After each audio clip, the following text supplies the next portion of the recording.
जिक्र करते रहने की तौफीक नसीब फरमाए। आज़ादी का दिन मना रहे हैं, सेलिब्रेट कर रहे हैं, और मैं देखता हूँ कि रुकन शुरा से भी पूछूंगा, बल्कि पूरे फोरम के सामने बात रखूँगा कि सबसे पहले ये बात कि हुजूर आज का जो दिन है, आपसे सवाल कर रहा हूँ पर्सनल थोड़ा, कि आप पहले कैसे मनाते थे, अब कैसे मनाते हैं, और बिलखुसूस आज़ादी के हवाले से कोई पैगाम अगर देना चाहें बिल्कुल अव्वलन आप। बिस्मिल्लाहिर्रहमानिर्रहीम। अल्लाह पाक ने हमें पाकिस्तान जैसी अजीम नेमत अता फ़रमाई है, और आपने सवाल किया कि पहले कैसे मनाते थे और अब कैसे मनाते हैं, तो ये थोड़ा सा यूँ मुश्किल है कि पहले से अब क्या मुराद है। बचपन में जी, अगर बचपन है तो फिर झंडे लगाते थे, झंडियाँ लगाते थे और खुश होते थे, नारे लगाते थे। और वैसे भी जब बच्चे, महल्ले के बच्चे जमा हो जाते हैं तो पाकिस्तान का मतलब क्या, ला इलाहा इल्लल्लाह, इस तरह की जो है वो सदाएं लगाई जाती हैं और बच्चे खुश होते हैं। और आजकल जो एक है कि बाजे बजाए जाते हैं, ये तो एक गलत अंदाज़ है बच्चों का। लेकिन हमारे उस वक्त में ये बाजे वगैरह अगर हों भी तो हमारे घर का जो माहौल था वो अल्हम्दुलिल्लाह दीनी था, तो इसलिए ये बाजे बजाने का तो कुछ याद नहीं है। अलबत्ता झंडियाँ ज़रूर लगाया करते थे बड़े शौक़ और बड़े मोहब्बत के साथ। और आजकल जो है वो वैसे ही जो है इल्मी मसरूफियात हैं, तो किताब का मुताला कर लेता हूँ या फिर जो है कुछ काम कर लेता हूँ, इस तरह होता है। ठीक है। अब्दुल वाजिद भाई। जी, तकरीबन कमोबेश बात तो यही है जो रुकन शुरा ने की है, लेकिन अब चूँकि वक्त के साथ और उम्र और तजुर्बे के साथ थोड़ा फ़िक्रमंद होते हैं पाकिस्तान के हवाले से, और कोशिश होती है कि पाकिस्तान जो है आगे से आगे बढ़े, तो उसके लिए कभी सोचो विचार भी करते हैं, तो अपनी इस्तिताअत के मुताबिक बस सोचते हैं। ठीक है। लेकिन इन तमाम चीज़ों से जो मुक़द्दम चीज़ है महरोज़ भाई, वो है कि अल्लाह का शुक्र अदा करते हैं। सुभान अल्लाह। यानी अगर मैं सोचूं, गौर व फिक्र करूं, तो ईमान के बाद जो बहुत बड़ी नेमतें हैं, उनमें से एक बहुत बड़ी नेमत आज़ादी है। सुभान अल्लाह, बेशक। तो जो आज़ाद है तो वो जानता है कि आज़ादी क्या है, और जो ग़ुलाम है उससे पूछिए कि आज़ादी क्या है। तो इंशाल्लाह इस पे हम आगे गुफ्तगू करेंगे। जी, बिलाल भाई आप कुछ कमेंट करना चाहें?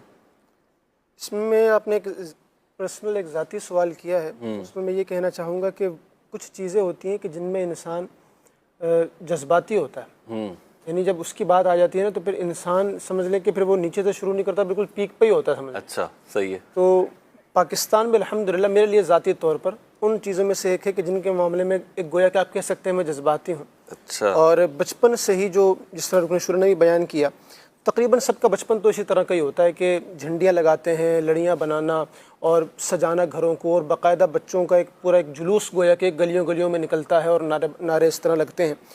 अच्छा, अब जब हम बड़े हो चुके हैं, जाहिर सी बात है, तो इल्म दीन हासिल किया, उसके बाद जाहिर सी बात है घर है, बच्चे हैं, और आवाम के साथ एक मिंबर व महराब का जो है हमारा ताल्लुक़ है, तो अब जाहिर सी बात है अंदाज़ हमारा बहुत मुख्तलिफ है।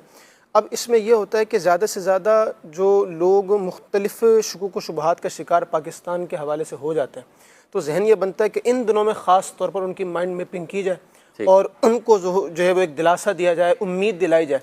और ख़ास तौर पर जो हमारे बुजुर्गान दीन ने कुर्बानियाँ दी, एक बहुत लाजवाल और एक बहुत बड़ी दास्तान है।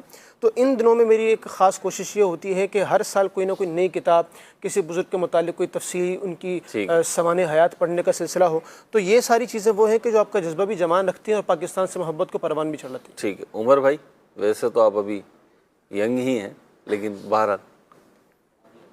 जी महरोज़ भाई ऐसे ही है। जी बिल्कुल। अभी जो है ना, वो जब बचपन में दोस्तों के साथ मिलकर जिस इलाके में मैं पहले रहता था, तो वो उस जगह पर जो है वो हम चंद दोस्त स्कूल के दोस्त थे और मोहल्ले के जो रहने वाले थे, तो हम 14 अगस्त से जो है वो पहले ही 14 अगस्त की तैयारी शुरू कर देते थे। तो सब मिल के ना काम बांट देते थे, भाई आपने ये करना है, तो वो फिर धागे पे झंडियाँ लगाना और फिर पूरी गली में जो है उसको सजाना। और फिर बिलखुसूस दादा जान हयात थे उस वक्त, अल्लाह उनको रहमत फरमाए। तो फिर 14 अगस्त को बिलखुसूस उनके साथ जो है वो बैठने का एक वो होता था, क्योंकि दादा जान जब हिजरत हुई तो उस वक्त आए, तो उनसे कुछ फिर बातें सुनते थे, पूछते थे उनसे वाक़या कहानी, जिस तरह वो बताते थे कि इस तरह हुआ, ये सब चीज़ें। तो एक ये अच्छा अंदाज़ था। और फिर एक चीज़ मैंने ये मेहरोज भाई नोट की थी कि जब हम मस्जिद में जाते थे फजर की नमाज में 14 अगस्त के दिन, जी, तो एक तादाद होती थी वहाँ पर उस वक्त के जो कुरान मजीद लेकर बैठ जाती थी फजर के बाद। सही है। मैंने पूछा कि ये तो ऐसा क्या वालिद साहब से, तो उन्होंने कहा कि भाई 14 अगस्त है, जो शोहदा हैं उनके साले सवाब के लिए कि कुरान करीम पढ़ते हैं फजर के बाद। सुभान अल्लाह, बड़ी प्यारी बात। लेकिन आज अगर हम देखते हैं तो ये चीज़ मसाजिद में तो आज भी यही है, यानी यूँ कह लें कि कम ज़्यादा हो सकता है मुख्तलिफ जगहों पे। मसाजिद में तो यूँ ही है, पाकिस्तान की सलामती के लिए, इसकी बका के लिए और इसकी तरक्की के लिए दुआएं हो रही होती हैं। ये सवाल करने का मेरा बुनियादी मकसद भी यही था कि अगर हम देखें तो हमारी मुख्तलिफ जो एज के स्टेजेस हैं उनमें हमारी कनेक्टिविटी का स्टाइल चेंज हो जाता है, वो लिंक होने का जो स्टाइल है, वे है, वो चेंज हो जाता है। लेकिन मैं गौर कर रहा था कि अब हम बड़े हो गए, या यूँ समझ लें वो एंडिंग की तरफ चल रहे हैं, आगे की तरफ चल रहे हैं। बहरहाल बचपना और जवानी जो थे वो पीछे रह गए, तो उसके जो एक एक्टिविटीज़ थी वो अलग थी। तो बाज़ औक़ात फील होता है कि यार बचपन में करते थे, अब तो नहीं करते। बड़ा कौन कर रहा है, बच्चे ही कर रहे हैं। तो हर किसी का अपना एक अंदाज़ है। तो बच्चों का अंदाज़ यूँ ज़रा नुमायाँ होता है कि वो ज़रा ज़्यादा नज़र आता है, क्योंकि बिलखुसूस झंडे, झंडियाँ, इस तरीके की जो चीज़ें, जो आप कह लें जश्न आज़ादी की सेलिब्रेशन के जो आइटम्स हैं, वो ज़्यादातर रिलेट करते हैं बच्चों से मुताल्लिक, और बच्चे वो काम करते हैं। हम भी बचपन में यही काम करते थे, झंडियाँ लगाया करते थे, झंडे लगाया करते थे। सब ने तकरीबन ये काम कमोबेश किया होगा अपने अपने हालात, वाक़यात और इलाकों के तनाजुर में। तो आज जो बड़े हैं तो वो भी कर रहे होते हैं। मैं देखता हूँ कि मिल्ली नगमा अगर आपके कानों में पड़े, जैसे शाहिद भाई फरमा रहे थे, वाक़यतन बच्चे नारे लगाते हुए गुजर जाएं। अच्छा, फिर घर के बच्चों का वो बाज़ औक़ात ना रोना मचलना, क्योंकि वो तैयारियां जैसे उमर भाई ने कहा ना पहले से ही शुरू हो जाती थी। तो अगस्त का महीना जैसे ही आता है ना, तो उनका तो जश्न आज़ादी शुरू हो जाता है और उनकी अपनी जो डिमांड्स होती हैं वो शुरू हो जाती हैं। तो अब जैसे बिलाल भाई ने कहा, अब्दुल वाजिद भाई ने भी कहा, रुकन शुरा ने भी इरशाद फरमाया कि अब थोड़ा स्टाइल चेंज हो गया। तो हर कोई यूँ कह लीजिए कि अपने दायरे कार में जश्न आज़ादी मना रहा होता है। जैसा कि मदनी चैनल का भी ये अंदाज़ है, जैसे कि आप देख रहे हैं रात भी मदनी मुज़ाकरे में, और उसमें आप देखते ही रहते हैं नशरियात में कि किस तरीके से दावत इस्लामी मनाती है। दावत इस्लामी का अपना अंदाज़ है, अल्हम्दुलिल्लाह रब्बिल आलमीन। अपना क्या अंदाज़ है, जो एक दीनी सोच के हामिल अफराद का अंदाज़ होना चाहिए, अल्हम्दुलिल्लाह। जो एक हमारी विरासत है, जो लेगेसी चली आ रही है, उसको फॉलो करते हुए जश्न आज़ादी मनाते हैं। और उसमें पहली चीज़ ये होती है एहसास। मैं ये कहूँगा एहसास है कि जश्न आज़ादी जो है, हुज़ूर अब रुकन शुरा से मैं इब्तिदा करूँ और फिर आप दोनों से भी इसमें रहनुमाई चाहूँ कि बहुत सारी नेमतों की तरह आपने इरशाद फरमाया था कि आज़ादी की नेमत आज़ाद शख्स जानता है। तो मैं थोड़ा सा इसमें जो है ना आपसे थोड़ा सा इख्तिलाफ करूँगा। आप ज़्यादा भी कर सकते नहीं, मैं थोड़ा सा ही करूँगा इंशाल्लाह, ज़्यादा फ़ायदा नहीं उठाऊँगा मैं। जी ठीक है। तो थोड़ा सा इख्तिलाफ यूँ करूँगा कि ऐसा लगता है कि आज़ादी की नेमत ना कैदी ज़्यादा जानता है। और हुजूर आज जबकि हम आज़ाद ममलिकत में हैं और वाक़यतन हालात और वाक़यात ऐसे हैं कि सबके लिए यकसा नहीं है, और शायद बहुत सारे लोग आज परेशान भी हों, कोई इनकार नहीं है कि जैसे किसी घर में शादी होती है तो किसी घर में मैयत होती है, सबके हालात और वाक़यात मुख्तलिफ हो सकते हैं। हो सकता है कोई परेशान हाल भी हो और बहुत सारे हों, लेकिन उन परेशानियों के बावजूद, क्योंकि ज़िंदगी तो नशे व फराज का ही नाम है, ऐसा तो नहीं है, हमने आप ही लोगों से सुना, ऐसा नहीं कि ज़िंदगी जो है ना बस वो सारा खुशियों भरी ज़िंदगी ही है, बल्कि ज़िंदगी में मुख्तलिफ मराहिल हैं, तंगियाँ भी हैं, आसानियाँ भी हैं। लेकिन उन तंगियों और आसानियों के दरमियान ही बहुत सारी नेमतें भी होती हैं जो हम उस लम्हे भूल जाते हैं जिस लम्हे हमें कोई तंगी या परेशानी पहुँचती है। आज़ादी एक नेमत है और दीगर नेमतें भी हैं। तो नेमत के तनाजुर में कि हम इस नेमत का अंदाज़ा कैसे लगाएं, अहमियत कैसे समझें, और फिर इस नेमत को लेते हुए शुक्र के गुजारी के हमारे अंदाज़ क्या होने चाहिए, आपसे भी सवाल कर रहा हूँ। और मैं चाहूँगा कि अब्दुल वाजिद भाई और बिलाल भाई भी इसमें एडिंग करें। पहली बात तो ये है कि अल्लाह पाक ने जो हमें पाकिस्तान की नेमत अता की है, आज़ादी अता की है, तो आज़ादी की अहमियत तो यूँ भी उजागर हो सकती है कि वो इलाके जहाँ पर मुसलमान आज़ाद नहीं हैं जी, और वो जुल्म की चक्की में पिस रहे हैं, ठीक है। तो उन आज क्योंकि ग्लोबल की यानी जी ग्लोबल विलेज की वजह से जो है वो मालूमात तो आती रहती है इंटरनेट की क्या चीज़ है जो पोशीदा है। सही। और सब जानते हैं कि जहाँ पर मुसलमान जो है वो ग़ुलामी की ज़िंदगी गुजार रहे हैं तो उनकी हालत क्या है और उनके हालात कितने जो हैं वो कमज़ोर के हैं। हम यानी अगर हमारे यहाँ भी अगर कोई कमज़ोरियाँ तो वहाँ ज़्यादा कमज़ोरियाँ हैं। ठीक है। तो ये जो आज़ादी होती है ये अल्लाह पाक की बहुत बड़ी नेमत है और आज़ादी में आदमी अपनी सलाहियतों को बुरुए कार ला सकता है और बहुत कुछ कर सकता है। लेकिन जो है अगर ग़ुलामी होती है और किसी की मातहत बंदा रह रहा होता है और ग़ुलामी की सूरत होती है तो बहुत सारी तरक्की के जो मौक़े हैं वो बंदा खो देता है और ज़हनी तौर पर भी जो ग़ुलामी की ज़िंदगी होती है उसमें पस्ती और जो है वो नाकामी वाली सोचें भी बढ़ जाती हैं। अच्छा। यानी ये ग़ुलामी यानी जो नुकसानात है उसमें से एक नुकसान ये भी है कि ये जो एक तरक्की का वलवला होता है, जोश होता है, जज्बा होता है, आगे बढ़ने की लगन होती है, वो ग़ुलामी के अंदर जो है वो कम हो जाती है और आदमी जो है वो पस्त हिम्मत हो जाता है। तो जो यानी बनी इसराइल जैसे जो है वो ग़ुलामी की ज़िंदगी गुजार रहे थे, फिर ऑन जो है वो उनका हाकिम था और उन पर जुल्म सितम भी किया करता था। तो इनके अंदर जो एक चीज़ आई वो पस्त सोच है, यानी जो है कमज़ोरी और बेहिम्मती जो है वो उनके अंदर सरायत कर गई। इसीलिए तो हज़रत मूसा अलैहिस्सलाम को जब जिहाद का हुक्म हुआ तो उन्होंने जो है वो अपनी पस्ती की वजह से, अपनी सोच की कमज़ोरी की वजह से कहा कि ए मूसा अलैहिस्सलाम आप जिहाद कीजिए। बनी इसराइल ने कहा जी, बनी इसराइल ने कहा मूसा अलैहिस्सलाम आप जिहाद कीजिए, हम नहीं कर सकते। यानी यूं जो है वो नबी अलैहिस्सलाम की जो है वो साथ देने से इनकार कर दिया। लेकिन जब आज़ादी हासिल होती है तो फिर जो है वो सहाबा इकराम की ज़िंदगी हमारे सामने है कि इंसान ने जो है वो नबी अलैहिस्सलाम से कहा था कि या रसूलल्लाह सल्लल्लाहु अलैहि वसल्लम हम आपसे ये नहीं कहेंगे जिस तरह बनी इसराइल ने कहा था।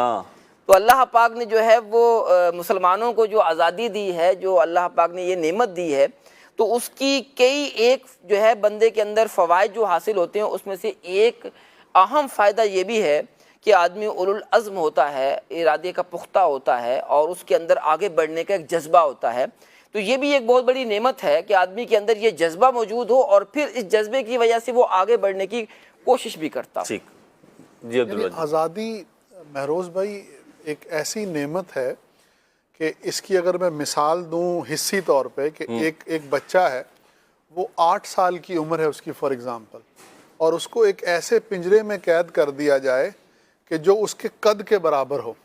अब क्या होगा कि वक्त गुजरने के साथ साथ उसका कद तो बढ़ेगा लेकिन वो पिंजरा उसके कद को बढ़ने नहीं देगा। अल्लाह। तो जब तक वो पिंजरे में है तो वो अपनी उस पोटेंशियल पे नहीं पहुंच सकता, पीक पे नहीं पहुंच सकता कि जिस पर उसको पहुंचना होता है। सही। तो इसी तरीके से जो कौमें गुलाम होती हैं हकीकत में उनके जो सोचें होती हैं उन पर पिंजरे होते हैं, वो पिंजरे में कैद होती हैं। सही। तो अब अगर इसी में मैं अब्दुल वाजिद भाई थोड़ी सी एडिंग कर दूं आपकी मिसाल में तो और आसानी हो जाएगी।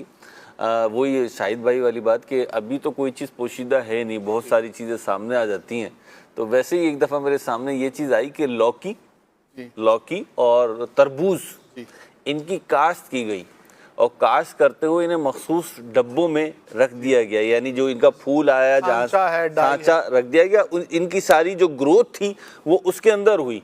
तो वो क्या हुआ, वो स्क्वायर शेप में और मुख्तलिफ शेप में जो है ना फिर बन के निकले। मिसाल के तौर पे तरबूज नॉर्मली आपने आज तक नहीं देखा होगा कि वो स्क्वायर शेप में हो, लेकिन इसी तरह से लौकी है स्क्वायर शेप में नहीं होती, लेकिन जब वो डब्बों में रख दी गई तो उनकी ग्रोथ की सारी जो पोटेंशियल था वो उस डब्बे तक महदूद हो गया और उन्होंने अपनी असलियत को एक तरह से खो दिया। जो उनकी अपनी असल सूरत थी उससे वो महरूम हो गए और जिस सांचे में वो हैं उन्होंने अपने आप को उस सांचे में ढाल लिया। सही है।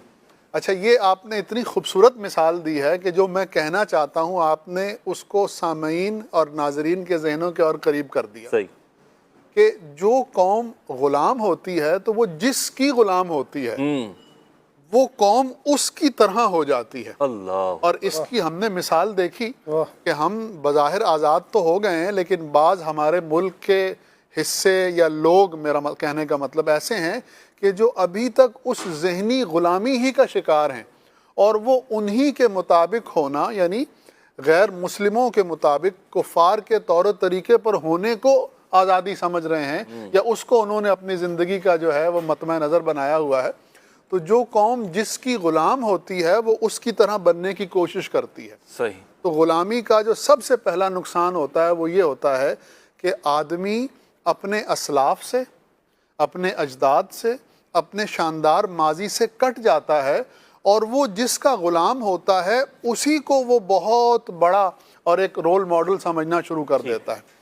जबकि इस्लाम ने हमारे लिए जो रोल मॉडल बनाया है वो अल्लाह के रसूल की ज़ात है, वो सहाबा किराम की ज़ात है, और वो अल्लाह और उसके रसूल के रस्ते पर चलने वाले सच्चे उलमा और औलिया के नफूस कुदसियाँ हैं कि जो हमारे लिए रोल मॉडल हैं। तो ग़ुलामी का एक नुकसान तो ये होता है कि इंसान की जो सोच है वो आज़ाद नहीं रहती, बल्कि सोच भी ग़ुलाम बन जाती है। सही। इसमें मैं मदनी चैनल के नाज़रीन थोड़ा सा ऐड करना चाहूँ। बड़ी प्यारी बात कही अब्दुल वाजिद भाई ने। नंबर एक तो ये कि जब आज़ादी नसीब होती है तो फिर आज़ादाना फ़िक्र, जैसे कि रुकन शुरा ने फरमाया था, वो मिलती है। और जब आज़ादी के साथ बंदा सोचता है और उसकी तरक्की की, आगे बढ़ने की जो लेंथ होती है, या के लिए उसका जो विज़न होता है, जब वो किसी एक ख़ास शेप से बाहर निकल के सोचता है, जिसे कहते हैं आप आउट ऑफ द बॉक्स जा रहा होता है वो, तो ये ग़ुलामी में नहीं आती। फिर अब्दुल वाजिद भाई की बात को अगर मैं लूँ कि आज़ादी नसीब होती है तो बंदा आज़ादी के साथ सोचता तो है, लेकिन बाज़ औक़ात होता क्या है, देखिए सारी बातें अच्छी अच्छी हों, ख्वाहिश यही है, लेकिन आज हमारा प्रोग्राम करने का एक बड़ा बुनियादी मकसद ये है कि जहाँ आज़ादी की नेमत का शुक्र अदा किया जाए वहाँ अपना मुहासबा भी किया जाए, और जिस हद तक मुमकिन है स्क्रीन पर बैठने के बाद आप लोगों के साथ गुफ्तगू करना, शेयरिंग करना, उस हद तक हम उन कमज़ोरियों को भी हाईलाइट करें जो मेरे और आपके बस में है दूर करना। तो उसमें से एक चीज़ ये कि आज़ादी बाज़ औक़ात फ़िज़िकली तो नसीब हो जाती है, लेकिन जिसे आप कहते हैं कि जहन जो है वो ग़ुलामी की ज़ंजीरों से आज़ाद नहीं होता। इसकी मैं आपको दो मिसालें दूँ। नंबर एक ये कि आपने हाथी को अगर देखा हो कभी, तो हाथी जो बंधा हुआ होता है एक बड़ी पतली सी चैन से या रस्सी से बंधा हुआ होता है। अगर आप उसको देखें तो आपको एक बच्चा भी सोचे कि ये इतना बड़ा हाथी ये इतनी बारीक सी डोरी से कैसे बंधा हुआ है, एक झटके से तोड़ सकता है उसको। मतलब झटका भी क्या बोले, वो कदम बढ़ाए उससे बाहर तो कूद जाए, है ना, बाहर निकल जाए, लेकिन वो बंधा हुआ होता है। इसी तरीके से बाज़ जानवरों की इब्तिदा में तो रस्सी डली हुई होती है। कोलू का जो बेल होता है उसको भी अगर आप देखें तो उमूमन छोटी दुकानों में या शहरों में जो होते हैं वहाँ तो शायद रस्सी डली हुई होती हो, लेकिन बाज़ औक़ात उसे ऐसा फेरा लगाने की आदत पड़ जाती है कि उसके गले से रस्सी निकाल दी जाए, उसके गले से वो चीज़ें निकाल दी जाएँ जिस सांचे को वहाँ चलाना मकसूद होता है, तो भी वो उसी के गिर्द चक्कर लगा रहा होता है। तो ऐसी जहनी ग़ुलामी किसकी है किसकी नहीं, हम ये बात नहीं कर रहे। हम ये बात कर रहे हैं कि अगर हमारे जहनों में ऐसी ग़ुलामी है तो कम से कम हम अपनी ग़ुलामी से तो आज़ादी हासिल कर सकते हैं, हम उस ग़ुलामी से तो आज़ादी हासिल कर सकते हैं। फिर एक बात ये कि कौमें जो होती हैं उमूमी तौर पर वो अपने हुक्मरानों के तर्ज़े माशरत को अपनाती हैं। बहुत सारी मिसालें इसकी ऐसी मिल जाएंगी आपको कि जो लोगों में चीज़ें आईं वो ऊपर से आईं, नीचे से भी ऊपर जाती हैं। यानी यूँ कह लीजिए जैसी कौम वैसे हुक्मरान, ये भी कहा जाता है और दुरुस्त है ये बात भी अपनी जगह, लेकिन ज़्यादातर जो होता है फॉलोइंग के हवाले से अगर हम देखें तो वो ये होता है ऊपर से नीचे की तरफ उतरती है। इसीलिए अगर हम देखें तो नबी पाक सल्लल्लाहु अलैहि वसल्लम के मुबारक दौर को देखें, जो आपका तर्ज़ हुक्मरानी था, जिस तरीके से आपने माशरे को डिलीवर किया, उसमें एक बहुत बड़ी चीज़ आपकी सादगी थी। तो उस दौर में आप देखेंगे ज़्यादातर सहाबा इकराम आलिम रिदवान जो है बड़ी सादा ज़िंदगियाँ गुजार रहे थे। यहाँ तक कि हज़रत सैयदना अबू हुरैरा रज़ियल्लाहु ताला बाद में जब मुरग़्ग़न खाने आते तो आप रोने लगते। ऐसे ही अबू बकर सिद्दीक़ और फ़ारूक़ आज़म रज़ियल्लाहु ताला, बल्कि फ़ारूक़ आज़म रज़ियल्लाहु ताला अन्हु का एक कौल मैंने पढ़ा और वो आज के दिन की मुनासिबत से बड़ा ज़बरदस्त है। अल्लाह ताला हमारे बड़ों को भी तौफ़ीक़ अता फ़रमाए, हमारे हुक्मरानों को तौफ़ीक़ अता फ़रमाए इनको फॉलो करने की। अब्दुल वाजिद भाई, बिलाल भाई, मैंने पढ़ा कि जब हज़रत सैयदना फ़ारूक़ आज़म रज़ियल्लाहु ताला अन्हु मनसब खिलाफत पे तशरीफ़ लाए तो आपने एक ज़बरदस्त कौल इरशाद फरमाया, और ये कौल जो है फ़िक्र आखरत, खौफ खुदा और दर्द उम्मत की गम्माज़ी करता है। आपने फरमाया मेरे अव्वलीन दो दोस्त मेरे लिए एक मुश्किल राह छोड़ के गए। उलमा ने इसकी तशरीह ये की कि हुज़ूर नबी पाक सल्लल्लाहु ताला अलैहि वसल्लम और सिद्दीक़ अकबर रदियल्लाहु ताला अन्हु ने जिस अंदाज से उमूर ममलिकत चलाए और जो अपना तर्ज ज़िंदगी रखा, वो एक ऐसा था कि उसको फॉलो करना या उस तक पहुंचना इतना आसान नहीं था, बल्कि उस तक पहुंचने के लिए अपने आप से जंग करना पड़ रही है, अपने आप का मुहासबा करना पड़ रहा है और अपनी चीज़ों की कुर्बानी देना पड़ रही है। क्या फरमाएंगे आप?